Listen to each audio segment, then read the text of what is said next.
ونشهد أن سيدنا وحبيبنا ومولانا محمدا عبده ورسوله الذي أرسله بالحق بشيرا ونذيرا وداعيا إلى الله بإذنه وسراجا وقمرا منيرا أما بعد فقد قال الله تعالى في كلامه المجيد وفي فرقانه الحميد সবাই পড়ি আউযু বিল্লাহি মিনাশ শাইতানির রাজীম বিসমিল্লাহির রাহমানির রাহিম قل إن كنتم تحبون الله فاتبعوني يحببكم الله فاتبعوني يحببكم الله ويغفر لكم ذنوبكم والله غفور رحيم وقال رسول الله صلى الله عليه وسلم لا يؤمن أحدكم حتى أكون أحب إليه من والده وولده والناس أجمعين أو كما قال عليه الصلاة والسلام إن الله وملائكته يصلون على النبي يا أيها الذين آمنوا صلوا عليه وسلموا تسليما اللهم صل على محمد وعلى آل محمد كما صليت على إبراهيم وعلى آل إبراهيم إنك حميد مجيد اللهم بارك على محمد وعلى آل محمد كما باركت على إبراهيم وعلى آل إبراهيم إنك حميد مجيد خلق العلا بكماله كشف الدجى بجماله حسنت جميع خصاله صلوا عليه وآله মুআজ্জাজ মুহতারাম সম্মানিত মুসলিয়ান কিরাম সর্বপ্রথমে আল্লাহ রাব্বুল আলামিনের অসংখ্য অগণিত শুকরিয়া আদায় করছি যিনি আমাদেরকে দয়া করে ভালোবেসে মহব্বত করে আজকের এই পবিত্র জুমার দিনে আল্লাহর ঘরে আসার তৌফিক দিয়েছেন সেজন্য সেই মহান আল্লাহ সুবহানাহু ওয়া তাআলার দেওয়া জবান দিয়ে আমরা হৃদয়ের অন্তরের অন্তঃস্থল থেকে শুকরিয়া আদায় করে করি আলহামদুলিল্লাহ ربنا لك الحمد حمدا كثيرا طيبا مباركا فيه يا ربي لك الحمد كما ينبغي بجلال وجهك وعظيم سلطانك প্রশংসা করলাম তার সর্ব অবস্থায় সকল প্রশংসা একমাত্র মালিকের আল্লাহ তাআলার প্রশংসা করছি সাথে সাথে আমরা সবাই আমাদের প্রিয় নবীজি সাল্লাল্লাহু আলাইহি ওয়াসাল্লামের উপর বেশি বেশি দুরূদ শরীফ পড়ব সাল্লাল্লাহু আলাইহি ওয়াসাল্লাম নবীজির প্রতি ভালোবাসা প্রকাশের যতগুলো মাধ্যম রয়েছে তার মধ্যে একটি হলো বেশি বেশি নবীজির প্রতি দুরূদ শরীফ পড়া আজকে আমাদের আলোচনার বিষয় হলো যে আমল করলে নবীজির প্রতি আমাদের ভালোবাসা বৃদ্ধি পাবে আমরা তো সবাই নবীজিকে মহব্বত করি কি করি না প্রত্যেকে আমরা রাসূলকে ভালোবাসি, আল্লাহকে ভালোবাসি, ঈমান ইসলামকে মহব্বত করি। বিধায় আমরা কষ্ট করে আল্লাহর উপরে আসছি এবং বিভিন্ন নেক আমলের সাথে আমরা সম্পৃক্ত থাকি, দান করি, সদকা করি, যাকাত দেই, রোজা রাখি, হজ করি, বিভিন্ন ভালো কাজ করি। আমরা আল্লাহ রাসূলের ভালোবাসায় উজ্জীবিত হয়ে এখন রাসূল সাল্লাল্লাহু আলাইহি সাল্লামের প্রতি আমাদের ভালোবাসার কন্ডিশনটা কি, শর্তটা কি, কোন শর্তে আমরা রাসূলকে ভালোবাসবো এবং সেই কন্ডিশনের ফলাফলটা কি, তার রেজাল্টটা কি। আমরা জানি সব কিছুতে আমরা একটি ফলাফল চাই। যত কাজ করি প্রত্যেকটা কাজের আমরা একটা নতিজা চাই, যে আমরা এই কাজের শেষে কি লাভ করতে পারবো, আমার কতটুকু বেনিফিট হবে। আমরা সেটা চিন্তা করে ওই কাজের দিকে মনোযোগ দিই, ঠিক কিনা বলেন? আল্লাহ রাব্বুল আলামিন প্রিয় নবীজি সাল্লাল্লাহু আলাইহি সাল্লামকে কি পরিমাণ ভালোবাসতে হবে এবং ভালোবাসার পদ্ধতিটা কি হবে, এই কন্ডিশনটা আল্লাহ তাআলা কোরআনে স্পষ্ট করে বলে দিয়েছেন। বলে আলহামদুলিল্লাহ। এই পৃথিবীতে মানুষ রাসূল সাল্লাল্লাহু আলাইহি সাল্লামকে ভালোবাসার দাবি করি এবং বিভিন্ন ভাবে আমরা সেটা প্রকাশ করি। কখনো লেখনের মাধ্যমে প্রকাশ করি, কখনো বলার মাধ্যমে প্রকাশ করি, কখনো শোভাযাত্রা করে প্রকাশ করি, আবার কখনো বা অন্য কোনো খাবার দাবার আয়োজনের মাধ্যমে প্রকাশ করি। তো যেভাবেই আমরা প্রকাশ করি, আমাদের লক্ষ্য উদ্দেশ্য একটাই, যে আমরা রাসূল সাল্লাল্লাহু আলাইহি সাল্লামকে খুব ভালোবাসি, ঠিক কিনা বলেন? এখন নবীজি সাল্লাল্লাহু আলাইহি সাল্লামকে সাহাবায়ে ইসলামরা ভালোবাসতেন এবং মক্কার কাফির মুশরিকরাও নবীজিকে ভালোবাসতেন, ঠিক কিনা? প্রত্যেকেই নবীজিকে আমিন বলে স্বীকৃতি দিয়েছিলেন। নবীজির শৈশব, কৈশোর, যৌবন, এই তিনটি সময় প্রত্যেকটা মানুষের কাছে নবীজি ভালোবাসার মানুষ ছিলেন। প্রত্যেকটা বস্তু, প্রত্যেকটা জাতি, এমনকি নবীজি সাল্লাল্লাহু আলাইহি সাল্লাম এভাবে রাস্তা দিয়ে হেঁটে যাচ্ছেন, প্রচন্ড রোদ, এই রোদ অপসারণ হয়ে নবীজির মহব্বতে মেঘ দিয়ে রাসূল সাল্লাল্লাহু আলাইহি সাল্লামকে ছায়া দিয়ে মহব্বত করেছেন। বনের হিংস্র প্রাণী নবীজি সাল্লাল্লাহু আলাইহি সাল্লামকে চিনতে পারছেন। এই যে রাসূল সাল্লাল্লাহু আলাইহি সাল্লামের প্রতি ভালোবাসা, যে যত বেশি দাবি করি, আমাদের দাবিটা কোন পদ্ধতিতে হবে, কোন আমলের দ্বারা হবে, আল্লাহ তাআলা রাসূল সাল্লাল্লাহু আলাইহি সাল্লামকে একটি সুন্দর পদ্ধতি বলে দিয়েছেন।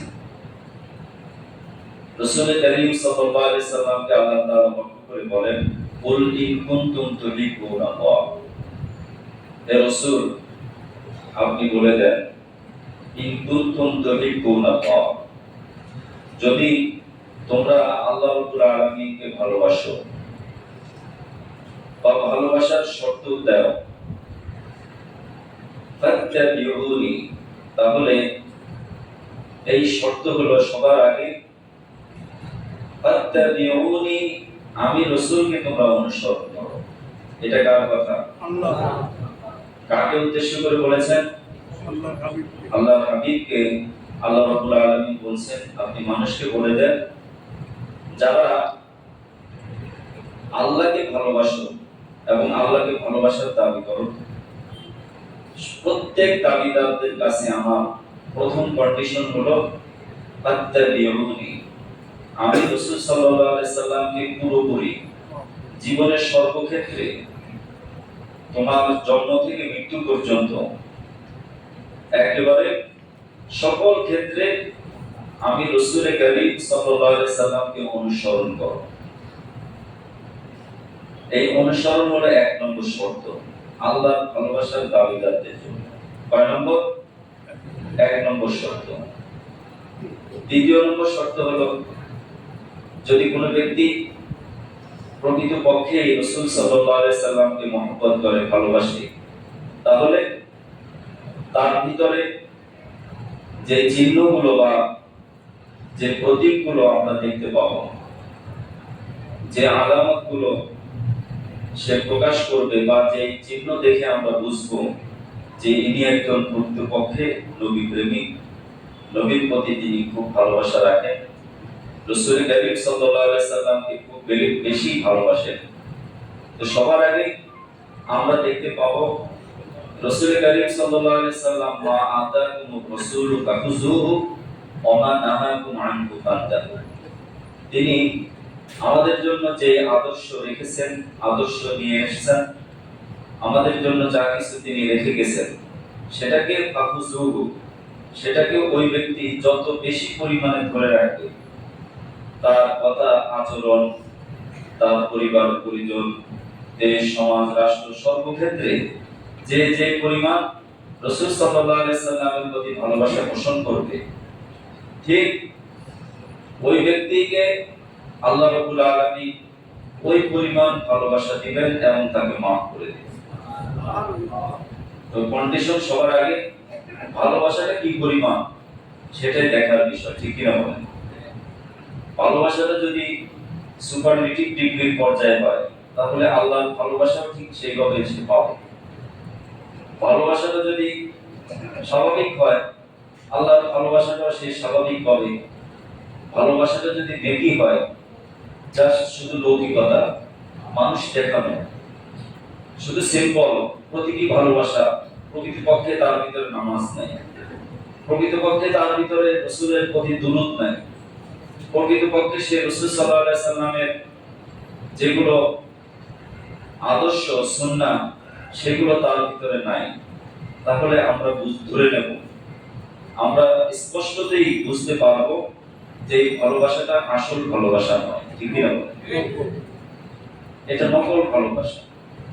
এজন্য মুহতারাম হাজিরিন, আল্লাহ রাব্বুল আলামিন বলেন ফাত্তাবিউনি, তোমরা পুরোপুরি আমি রাসূলকে অনুসরণ করো।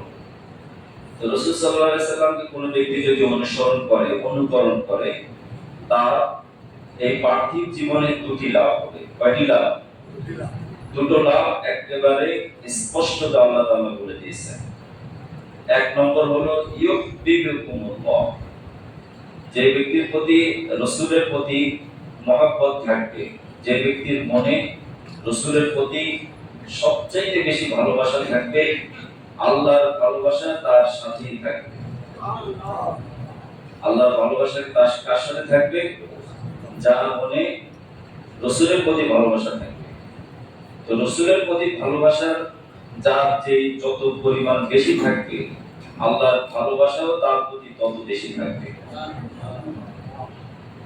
দ্বিতীয় নম্বর, দুনিয়াতে সে চলতে ফিরতে উঠতে বসতে কাজে কর্মে অনেক সময় অপরাধ করে ফেলে। আমরা প্রত্যেকেই কোনো না কোনো অপরাধে শয়তানের ধোঁকায় হোক, যেভাবে হোক, নফসের ধোঁকায় হোক অপরাধ করে ফেলি। সবচেয়ে বড় অপরাধী আমি, নিজেকে নিজে সম্বোধন করে বলব। এই অপরাধগুলোকে আল্লাহ রাব্বুল আলামিন রাসূলকে অনুসরণের মাধ্যমে, আল্লাহর ভালোবাসা পাওয়ার মাধ্যমে আল্লাহ পাক মাফ করে দেন।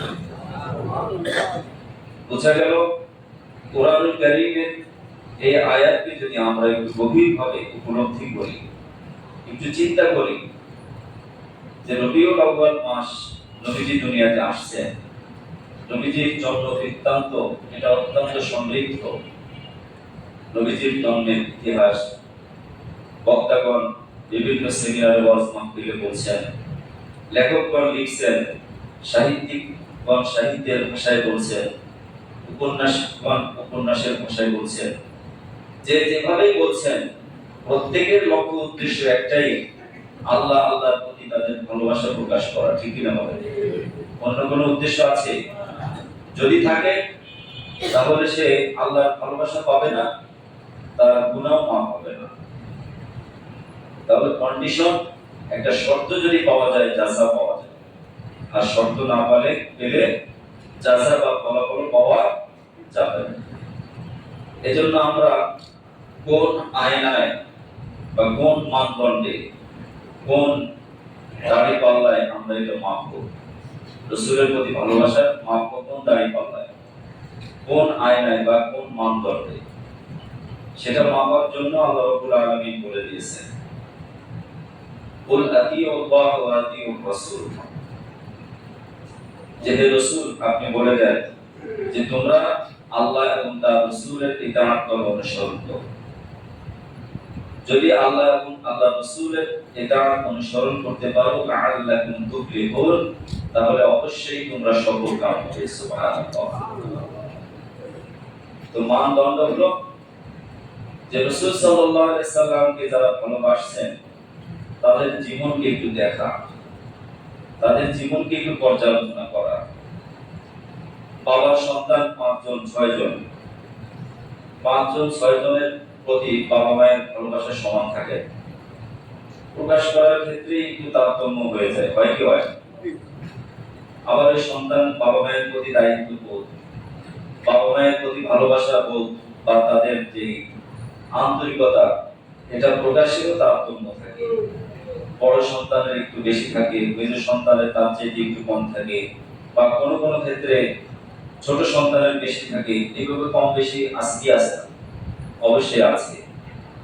এই যে একটা তারতম্য বা এই মানদণ্ড, এই যে একটা বিভাজন, আল্লাহ রাব্বুল আলামিন বলছেন যে যতই তারতম্য থাকুক না কেন, সবার আগে খেয়াল করতে হবে রাসূল করিম সাল্লাল্লাহু আলাইহি সাল্লামকে যারা একেবারে কাছ থেকে, নিকট থেকে যারা উপলব্ধি করেছেন, যারা নবীজির জীবনকে দেখেছেন, নবুয়তের আগের জীবনকে দেখেছেন, নবুয়তের পরের জীবনকেও যারা উপলব্ধি করেছেন, নবীজির সাথে একসাথে ছিলেন, একই এলাকায় যারা বসবাস করেছেন, তাদের মধ্যে আল্লাহ রাব্বুল আলামিন যাদের ভাগ্য সুপ্রসন্ন করেছেন, যাদের এটা নসিব হয়েছে পড়ে নেওয়া লা ইলাহা ইল্লাল্লাহু মুহাম্মাদুর রাসূলুল্লাহ সাল্লাল্লাহু আলাইহি ওয়াসাল্লাম, এই কালিমা পড়ে নেওয়ার মতো সৌভাগ্য যাদের রয়েছে, তাদের আয়নায় তাদের আমল দেখে আমরা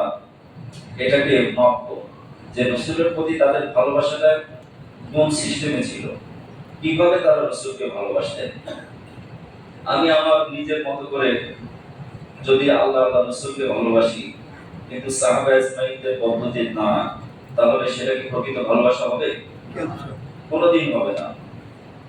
হিজরতের সাথী হযরত আবু বকর রাদিয়াল্লাহু তাআলা আনহু, রাসূলের প্রতি ভালোবাসা যদি এক পাল্লায় রাখা হয়, আর কুল কায়নাতে যত মাখলুক আছে, মানুষ তো আছে, সমস্ত মাখলুকের ভালোবাসা যদি এক পাল্লায় রাখা হয়, হযরত আবু বকর রাদিয়াল্লাহু তাআলা আনহু হিজরতের রাতে নবীজির প্রতি যে ভালোবাসা, এর সামান্য পরিমাণ সমান হয়। এই পরিমাণ ভালোবাসেন তিনি প্রিয় নবী জনাব রাসূলুল্লাহ সাল্লাল্লাহু আলাইহি ওয়াসাল্লাম। হযরত ওমর রাদিয়াল্লাহু তাআলা প্রায় বলতেন, আমি আমার জীবনের সমস্ত আমলগুলোকে আপনাকে দিয়ে দেব, শুধুমাত্র শর্ত একটাই, হিজরতের রাতে যে আপনি যে নবীর সাথে ছিলেন, ওই রাতের আমলটা একটু আমাকে দিয়ে দেন, আমার জীবনের সব আপনাকে দিয়ে দেব। হযরত আবু বকর রাদিয়াল্লাহু তাআলা আনহু হিজরতের রাতে নবীজি সাল্লাল্লাহু আলাইহি সাল্লামের সাথে কেমন আচরণ করেছেন। নবীজি ক্লান্ত হয়ে পড়েছেন, হাঁটতে হাঁটতে তিনি ক্লান্ত হয়ে গেছেন, যে গুহায় তিনি আশ্রয় নিবেন। হযরত আবু বকর বললেন, ইয়া রাসূলুল্লাহ সাল্লাল্লাহু আলাইহি সাল্লাম, আপনি একটু দাঁড়ান, আমি নিজে আগে গুহার ভিতরে প্রবেশ করি, না জানি সেখানে কোনো হিংস্র সাপ রয়েছে অথবা কোনো বিষাক্ত প্রাণী রয়েছে, সেইগুলোকে আমি নিজে গিয়ে দেখে আসি, পরিষ্কার পরিচ্ছন্ন করে সেখানে বসবাস উপযোগী করে সম্পূর্ণ নিরাপদ করে আপনাকে নিয়ে আমি সেই গর্তে প্রবেশ করব। সুবহানাল্লাহ। হযরত আবু বকর রাদিয়াল্লাহু তাআলা আনহু গর্তে প্রবেশ করলেন, দেখলেন অনেকগুলো ছোট ছোট গর্ত রয়েছে। গুহার মধ্যে গর্তগুলো তিনি বুঝতে পারলেন এগুলো স্বাভাবিক গর্ত নয়, প্রত্যেকটা গর্তের মধ্যে বিষাক্ত সাপ রয়েছে। প্রত্যেকটা গর্তগুলোকে তিনি বিভিন্ন কাপড় ছিঁড়ে ছিঁড়ে সমস্ত গর্তের মুখগুলো বন্ধ করে দিলেন। শুধুমাত্র একটা গর্তের মুখ বন্ধ করতে পারলেন না, বন্ধ করার মতো তার কাছে কোনো কিছুই ছিল না। তিনি দেখলেন গর্ত বন্ধ করার মতো কোনো কিছু পাওয়া যাচ্ছে না। তিনি তার পায়ের গোড়ালি দিয়ে ওই গর্তের মুখের মধ্যে আটকে ধরে রাখলেন। সুবহানাল্লাহ। নবীজি গুহায় প্রবেশ করেছে। ক্লান্ত নবীজি হযরত আবু বকর রাদিয়াল্লাহু তাআলা আনহু দুবুর করে মাথা দিয়ে তিনি শুয়ে আছেন। নবীজি হযরত আবু বকরের উরুর উপরে মাথা দিয়ে শুয়ে আছেন, আর তিনি ঘুমিয়ে পড়েছেন। এমন অবস্থায় হযরত আবু বকর রাদিয়াল্লাহু তাআলা আনহু সজাগ থাকলেন, তিনি তো ঘুমাবেন না, কারণ তিনি হলেন প্রিয় নবী সাল্লাল্লাহু আলাইহি ওয়াসাল্লামের একজন আশিক। এটাকে বলে আশিক। এটা কি বলা হয়? আশিক।